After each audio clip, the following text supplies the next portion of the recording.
Nah, tadi kalau kita sudah bahas tentang makna usul, baik secara lughah maupun secara istilah. Sekarang kita akan bahas tentang makna fikih, ya. Al-fiqh. Nah, ini sama kita akan bahas tentang makna lughat sekarang, ya. Apa maknanya secara lughat tentang ilmu fikih? Nah, ini yang perlu Anda tahu. Kalau maknanya secara lughat, secara mutlak, ya, al-fiqhu artinya al-fahmu, itu mutlak, ya. Al-fiqhu menurut lughat, ya, lughatan al-fahmu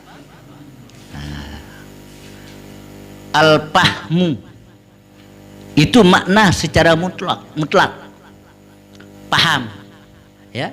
Ini menurut ilmu lugh.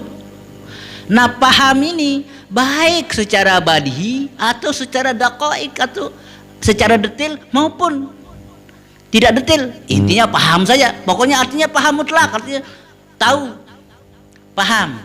Itu maknanya secara lughah. Nah, terus lanjut. Terus lanjut baca. Nah, dari mana diambilkan kata pemahaman itu? Dari ucapan, dari firman Allah Ta'ala. Apa katanya itu? Ya Syuaibah, ma nafqahu katsiran mimma taqulu. Hai, apa unin dengan layak satu dakwah si Syuaib no? Hei Syuaib, apa yang aku pahami lebih banyak daripada apa yang kamu katakan. Ya unin kena Syuaib si sombong. Ha? Nah, pemahaman kata nafqahu, apa yang kami pahami maksudnya. Ya, itu sebabnya diartikan makna lughatnya artinya apa? Ya, jelas, itu dasar ayatnya. Jadi kenapa Anda memaknai fikih itu adalah pemahaman, diambil dari ayat itu. Ya Syuaib, ma nafqahu katsiran mimma taqulu, apa yang kami pahami lebih banyak daripada apa yang kamu katakan. Kata nafqahu dia faqaha, ya. Tapi nanti itu berubah, faqaha, faqaha, faqihah nanti lain. Tapi itu secara lughat dari situ diambil. Yang kedua, ayatnya itu. Nah, maliha ulail qaumi la yafqahuna haditsan. Ya, mengapa mereka ini hampir-hampir tidak mengerti ucapan? Berarti tidak paham maksudnya kan? Nah, itu artinya secara makna lughat. Makna lughat. Tetapi kalau makna istilah beda. Apa? Fikih? Nah, sekarang ini yang panjang pembahasannya. Al-ilmu, ya, al-ilmu bil ahkam, terus bil ahkami syar'iyati, terus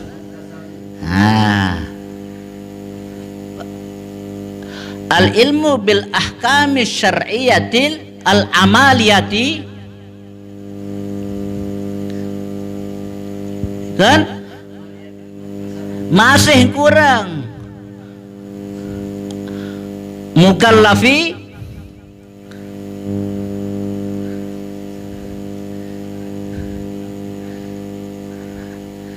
al-muktasabu, ya, ya, min adillatiha, min adillatihat tafsiliyah, deh. Nah, jelas. Ini dulu pemahamannya, deh. Ini artinya ilmu fikih menurut ilmu lugh. Panjang ya? Panjang menurut ilmu menurut istilah. Ya? Ya kan?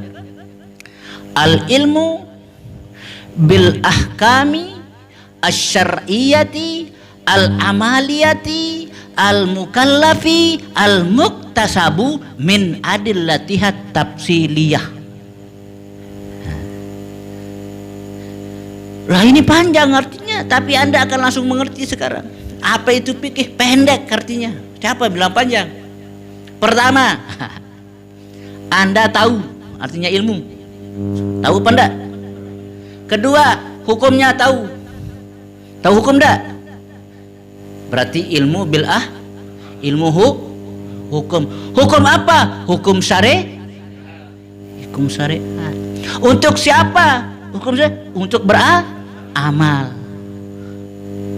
Siapa yang disuruh beramal? Yang mukallaf. Bagaimana cara mendapatkan ilmu fikih itu? Al-muktasab, diusahakan. Dari mana? Min adillatiyah, dari dalil-dalil syara'. Tafsiliyah, yang terperinci. Jangan berpikir bagaimana saya bisa menghafalkan ini, karena ini ceritanya akan panjang sekarang. Kita mulai sekarang dari pertama, al-ilmu. Tidak ada di kitab itu. Lihat apa arti ilmu.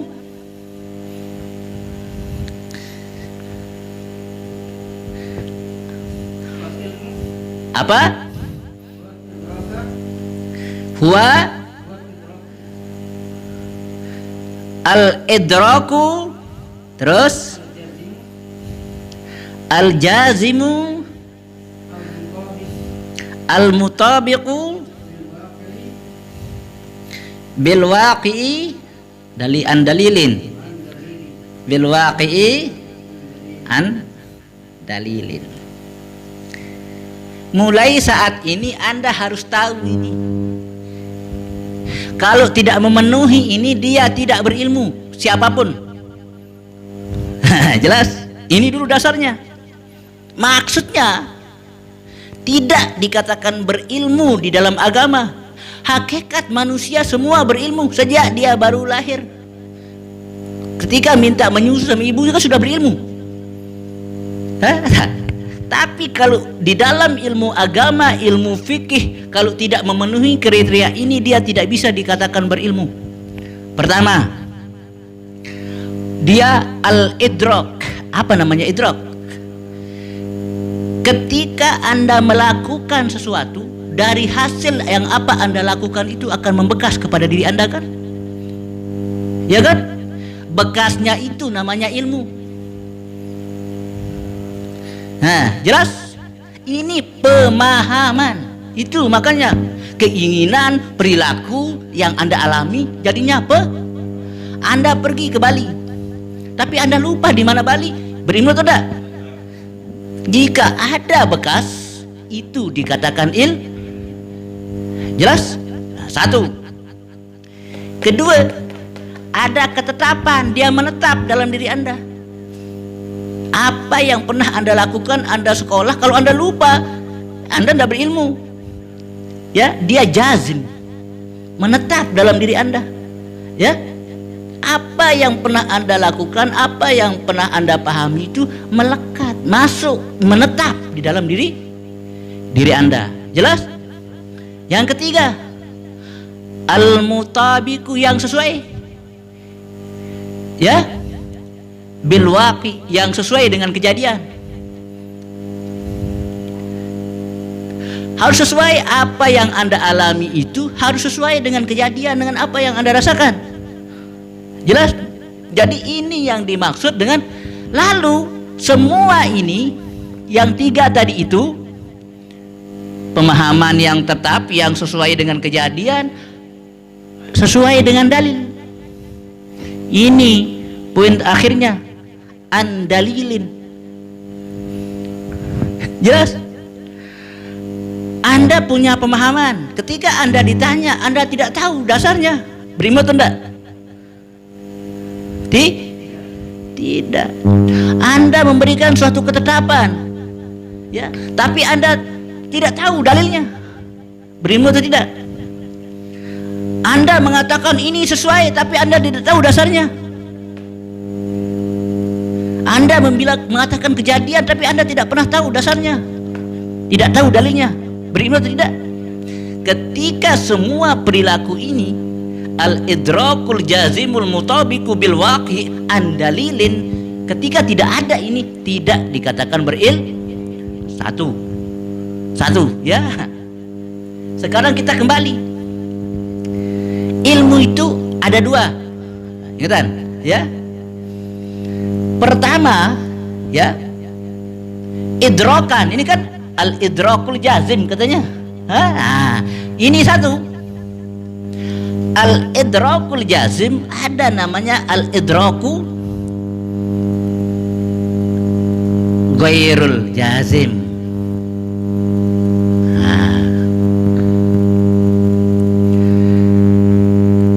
Kenapa dikatakan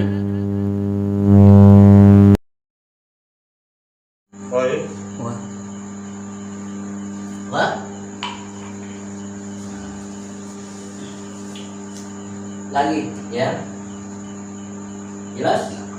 Al ilmu huwal idrakul jazimul mutabiqu bil waqi'i an dalil. Ya, pemahaman yang tetap, yang sesuai dengan kejadian dan dalil. Dari dalilnya, apapun yang Anda lakukan, kalau Anda tidak tahu dalilnya, itu artinya Anda tidak berilmu. Jelas?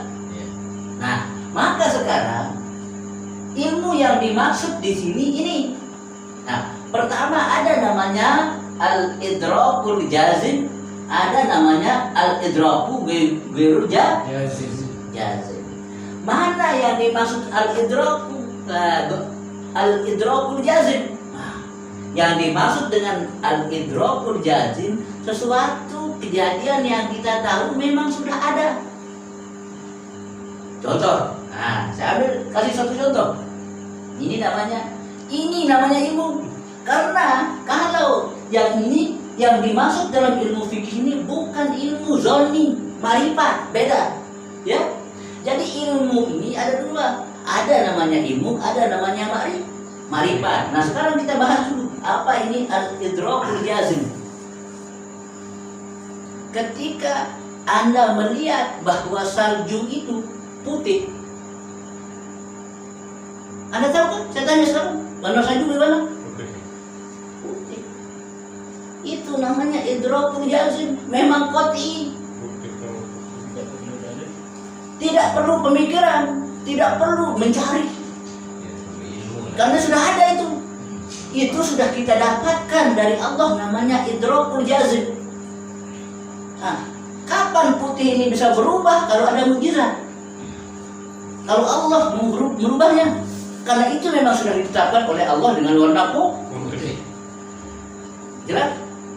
Ini namanya segala ilmu yang Anda dapati yang tidak pernah Anda usahakan, yang tidak pernah Anda cari, lantas Anda tahu, namanya idrakul jazim.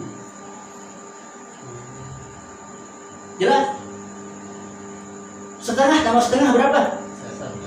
1 bagi 2. Itu namanya idrakul jazim. Anak kecil kasih barang 1 suruh pecah jadi 2, jadi setengah. Jelas? Itu namanya idrakul jazim. Nah, ilmu yang idrakul jazim ini adalah ilmu memang yang sudah ada dalam diri manusia, dia tanpa menuntut. Itu namanya qat'i.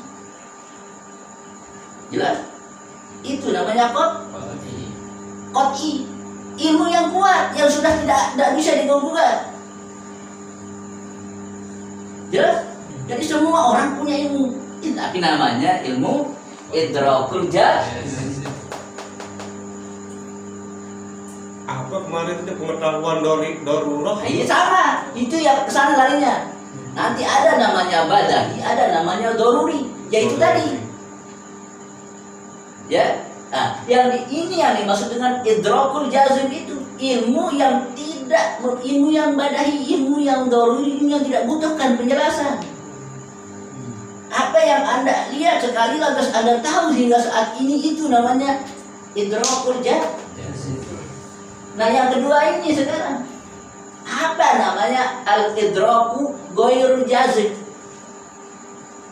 Contoh, nah ini yang perlu Anda tahu. Saya tidak bisa menulisnya terlalu panjang, saya jelaskan saja. Ada seseorang berdiri di tempat yang jauh, dia melihat satu barang berdiri. Nah, apakah itu yang berdiri itu patung atau manusia? Dari jauh ini, ya, dari jauh. Nah, ini patung atau manusia. Nah, lalu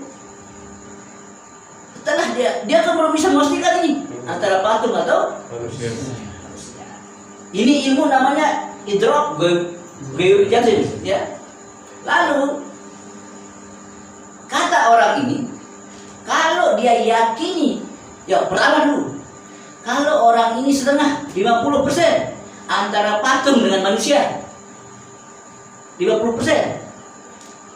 ini patung atau 50% dia, ya, itu namanya syak, jelas? Itu namanya ragu. Ada rekamannya kan? Itu namanya syak. Kalau dia setengah, kalau dia 51 ke atas persennya, ya, ini manusia. 51 sampai 99, ya, ini manusia. Itu namanya zon.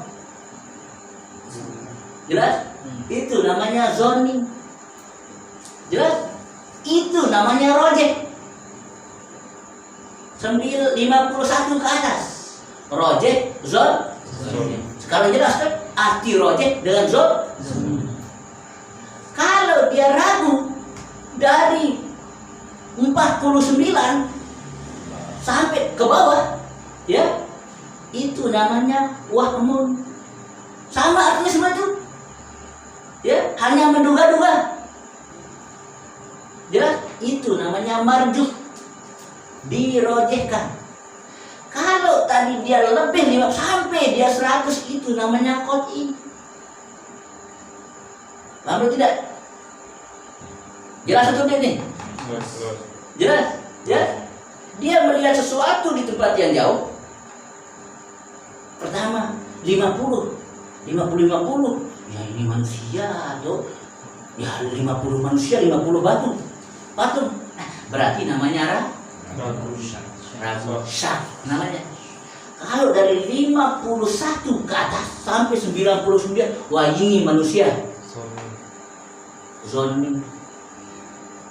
Kalau dia 49 ke bawah, itu namanya wahmun. Menduga. Ya? Jelas?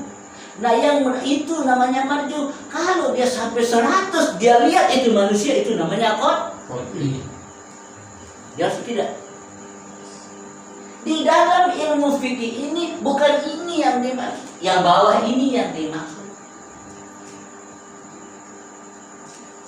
Ketika meyakini suatu dalil sebagainya, lalu dia meyakini lebih dari 50 ke atas. Pokoknya ini saya dapat pahala dan masuk surga. 50 ke atas dia yakin sampai 99. Jelas atau tidak? Sampai itu namanya rojih. Kalau saya sholat sunat, saya dapat pahala sekian, saya masuk surga 51 sampai 99. Kalau ente mati dan masuk surga baru, itu namanya qat'i. Jelas? Tapi kalau antara 50-50, ente ragu. Jelas atau tidak? Kalau di bawah itu pendapat Anda yang dipakai namanya marju. Ente hanya menduga. Masuk akal enggak? Ya? Nah, maka dalam memahami ini yang perlu dipahami. Ya? Nah, ini namanya idrakul jazim. Tadi ilmu yang bersifat badani, yang tidak perlu penjelasan. Nah, sementara kalau ilmu fikih kan harus muktasab, harus diusahakan. Kalau itu tadi tidak diusahakan, putih itu tidak perlu, barang putih tidak perlu diusahakan, sudah putih ya putih. Saya ingin tahu putih itu bagaimana, tidak perlu. Ya, jelas deh. Lalu al-mutabiqu bil waqi, yang sesuai dengan kejadian. Jangan ente berbicara sesuatu yang Anda tidak tahu dalilnya, tidak sesuai dengan kejadiannya. Jadi kesimpulannya bahwa siapa itu orang yang berilmu adalah orang yang dimaksud di sini, ilmu yang di sini adalah ini ilmu al-idrakul jazim al-mutabiqu bil waqi ad-dalil. Tetapi yang dimaksud kalau di dalam ilmu fikih adalah makrifat. Maka nanti Pemahaman usul fikih itu bukan al ilmu bil ahkami, tapi ma'rifatul ahkam. Karena zoni. Saya belum jelaskan. Kalau yang bawah ini namanya ma'rifat. Mengenal. Bukan mengetahui. Jelas? Mengenal. Kalau mengetahui sesuatu, nah, apa perbedaan antara ilmu dengan ma'rifat? Ada dua barang, ya. Satu dia punya barang ini, dua kotak. Artinya ada dua barang dengan dua nama, ya. Dia ditanya, yang dua barang ini apa namanya? Nah, dia jawab, yang itu ini, tapi kalau ini saya tidak tahu. Nah, itu namanya ma'rifat. Dia tidak tahu dua-duanya, tapi kalau namanya ilmu itu ini namanya, ini namanya, dia tahu semua. Itu namanya ilmu. Sempurna pengetahuannya, jelas. Nah, yang punya pengetahuan sempurna adalah Allah. Jelas. Sehebat-hebat manusia tidak sempurna pengetahuannya. Nah, ilmu, kenapa di sini ilmu? Kalau ilmu itu ada pada diri manusia, itu namanya ma'rifat. Ya, kecuali, ya kan? Beda. Itu nabi, wahyu, itu ilmu. Malaikat, itu ilmu karena diberikan wahyu langsung dari Allah. Kalau kita ini namanya ma'rifat. Jelas? Paham berarti kan? Al-ilm ini kan berilmu. Semuanya ini dia punya penjelasan tersendiri. Jelas? Itulah yang tadi yang saya katakan, ada namanya ilmu doruri, ada namanya ilmu nazari. Ilmu yang dipikirkan, ilmu yang diusahakan lalu dita'ammul, ditadabbur. Tapi kalau ilmu yang bersifat ini, yang ini tidak perlu. Kenapa awan itu putih? Tidak perlu. Kami mikir. Api ngodongan, esnya, ilmu itu enggak itu ilmu, tapi al-idrakul jazim namanya, ya, sesuatu yang kamu dapatkan sebagai sebuah ketetapan. Tapi ada yang kita dapatkan tidak merupakan sebuah ketetapan.